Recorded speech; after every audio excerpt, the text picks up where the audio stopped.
So we know that we are stretching you into some different ways of looking at things, because unless you are willing to accept that you are a vibrational being who lives in a vibrational universe, then you cannot begin to understand how things are happening in the way they are to you or to anyone else. In other words, until you make the conscious association between the source energy part of you and the part of you who is here focused in your physical body, you have no real guidance. You can't begin to consistently move in the direction of that which you are becoming. Most physical beings, almost as soon as they are born, begin monitoring their behavior and measuring it against the results that they get from other humans. So if you behave in a way that pleases the humans who are near you, they smile and they reward you with words and behavior. But if you displease them, you know that right away too, because they frown and they withhold and they punish. And so, without meaning to, you've been trained away from your guidance system by well-meaning others who are doing something that is virtually impossible. They're attempting to sort out all manner of manifestation and put it into piles of good and not so good and less good and really less good and terrible. They've sorted out these piles and then they join together in groups as they try to protect their piles. It's such an interesting thing, the limitation of these piles. And what we're encouraging you to do is, rather than trying to join the group with the loudest voice or even the group with the strongest influence on you for whatever reason, we're encouraging you to try to let go of the influence that others have set upon you while you reach for the influence of the source within you. We want you to realize that you were source energy before you came forth into this physical body. And a part of who you eternally are is focused now here in this body. So here you are, just like you knew you would be, sifting and sorting and expanding, coming to constant new conclusions about what would be better, how the world would be better, how government would be better, how your community would be better, how your body would feel better, how your personal circumstances would be better, how this relationship would be better, how that situation would be better, all day, every day, launching those rockets. And what we want you to know is that each time you offer one of those requests, it is pure to us. In other words, we stand in your vortex receiving your request. Your inner being becomes the vibrational equivalent of each and every request that you set forth. But as we said at the beginning of our conversation here with you today, often you don't go with your rocket. You stay outside the vortex, so to speak, justifying why you need or why you want the improvement. And as you beat the drum of the injustice that you're living, I don't have enough and it's not fair, and I've never had enough and it's never been fair, and those people around me don't have enough and that's never been fair. What you do, you don't mean to, but what you do is you keep active in yourself a vibration that prevents you from joining the vibration of your desire. That's why your desire doesn't feel good to you. Your desire doesn't feel good to you when you doubt it. Your desire doesn't feel good when you don't believe it. Your desire doesn't feel good when you don't feel worthy of it. Your desire doesn't feel good when you are in a state of blame or guilt or anger or frustration. When you feel those negative emotions, what it means every single time is, oh, you launched a desire. Yes, you did. And your desire is with the larger part of you and is present tense in terms of the vibrational creation. But as long as you are feeling negative emotion, it means you're not up to speed with your desire. And that's logical in many cases, isn't it? Because what's been happening and what you've been observing is usually the reason that you're offering the vibration that you're offering. Most people are responding to what's happening around them. If someone is rude to you, maybe somebody you love, maybe somebody you don't even know, but if someone is rude to you and you observe their rudeness, you usually have a knee-jerk response to that. And if you keep it up, you're going to develop a pattern of believing that people are rude, or of believing that you are inferior in some way and attracting it. In other words, you're going to get a complex if you keep focusing upon things that keep happening and keep them active in your vibration. So what this gathering is about you deciding that you're going to offer your vibration on purpose, because your vibration equals your point of attraction. The law of attraction, which is the powerful law that manages this universe and everything that exists, it is a law that responds to vibrational frequencies. And the only reason that humans aren't more keenly aware of this law is because most humans are unaware that they have a vibrational frequency. They're not putting it together. They're not noticing that their emotions are the key to their alignment or resistance to the vibration of who they are. But once you begin to accept or even consider the idea that you are source energy, a part of which has come forth into this body, and that the larger part of you still remains non-physically focused, still offering this powerful vibration, and that when you, in your physical body, launch a rocket of desire, that your inner being becomes immediately the vibrational equivalent of that new expanded beingness, and that then your relationship in your physical body to this new expansion has shifted a little bit. In other words, you really owe it to yourself to keep up with your own expansion. And when you do, life is so good.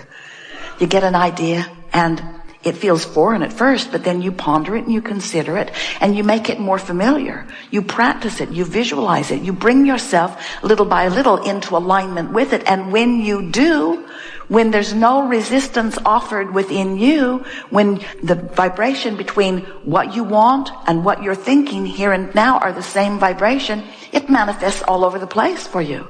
In other words, you just can't keep from manifesting what you believe. What you believe and what you expect are manifesting all around you as evidence of what you believe and what you expect. But humans don't tell the story that way usually. They don't say, I get what I think about. They say, I get stuff and some of it I like and some of it I don't like, but I can't figure out what's the common denominator. I think that I am living a karmic response to past lives. It must be something like that. No. I know what it is. There's a conspiracy against me. I think it's the government. No, I know what it is. I was born into the wrong religion and I'm being punished for that. You come up with really screwy things. Or you say, it's my employer's fault. That's a big one. Oh, here's the biggest one of all. It's my mother's fault. I'm certain that we got off on the wrong foot. If she had been wiser, things would have gone better for me. And what we're wanting you to realize is you learned a lot of vibrational patterns from a lot of different places. But the bottom line is your vibrational pattern, what you believe and what you expect is what you're getting. It's what you're getting. It's what you're getting. And we just want to show you that if what you're getting is a match to what you're wanting, then our work here is done. But if there are things that you desire that you're not getting, if you want to feel clear-minded and you're confused, then there's more work to do. If you want to be healthier than you are, then there's more work to do. If you want to have more fun than you're having, then there's more work to do. If you want to be more prosperous than you are, then there's more work to do. And we want you to know that there is always, eternally, don't let this get you down, more work to do, because you're constantly sifting and constantly asking and constantly then being given the choice of moving in the direction of your newfound request or not. And you're going to discover that as you move in the direction of the desires that are born every day, then life feels good to you. You cannot get enough of it. You wake up refreshed and eager. You're like those little kids you see. Don't you see them? They hit the floor running every day. They cannot wait to get... And you wonder, what is the intrigue with that pile of toys that they've been playing with for so long? What is it about that room or that little box of toys or that friend across the street? What is it that they keep discovering new eagerness for life? And then you say, as a sort of burned out adult, well, they'll get over that soon enough. And we want to say to you, we want you to never get over that frisky, free feeling of the new discovery of life. Jerry and Esther, every now and again, will say, well, we'll just stay in. They're living in hotels mostly. We'll just stay in and we'll get some work done. And they have a good time while they're in working. They get along well and their work is delicious to them. But then they'll go out and life will call them. They had a wonderful experience the other day. They went to take the car out to put a package in the FedEx box and the car wouldn't start. The battery was dead. And at first they thought, oh man, what's going on with us? And then the desire to go to the FedEx box resurfaced. And so Esther called AAA. And in 20 minutes, the nicest man came. It was raining. He had a big yellow raincoat on. He brought his jumper cables. He didn't quite know how to hook up this new Cadillac. It was weird. Jerry figured it out, which thrilled Esther. They got the car going. They're in love with life again. They're inside, and even though it's raining, we're rolling. There's nothing that can keep us from rolling. They called the Cadillac agency. Come right in, he said. That morning, Jerry had awakened and said, oh, I would give anything for a really good bowl of beans. And Esther said, it's only a few weeks and we'll be home and you can get a really good bowl of beans. And right next to the Cadillac agency was a really good bowl of beans. So the Cadillac agency, they could not have been nicer. The people in the restaurant could not have been nicer. They had one of the best days of their experience as they spent an extra hour in the restaurant talking to the waiter about her career and what she's doing. She's going to be an architect. You would have really liked her.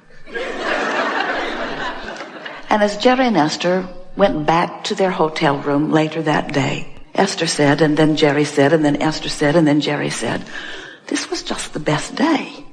This was just the best day where a problem presented itself, the solution did too. A question presented itself, an answer did too.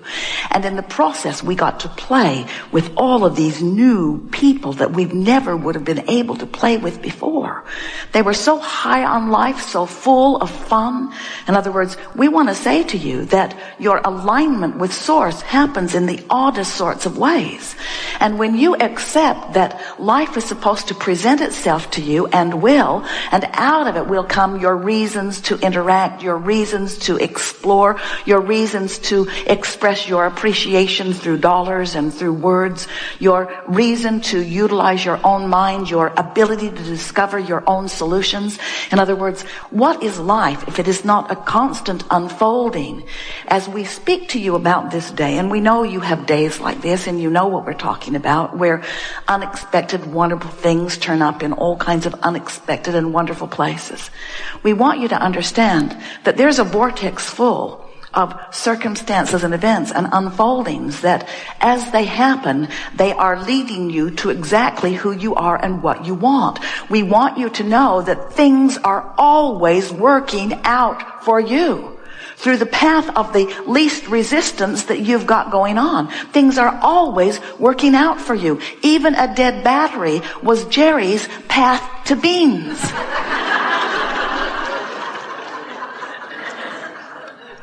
Things are always working out for you.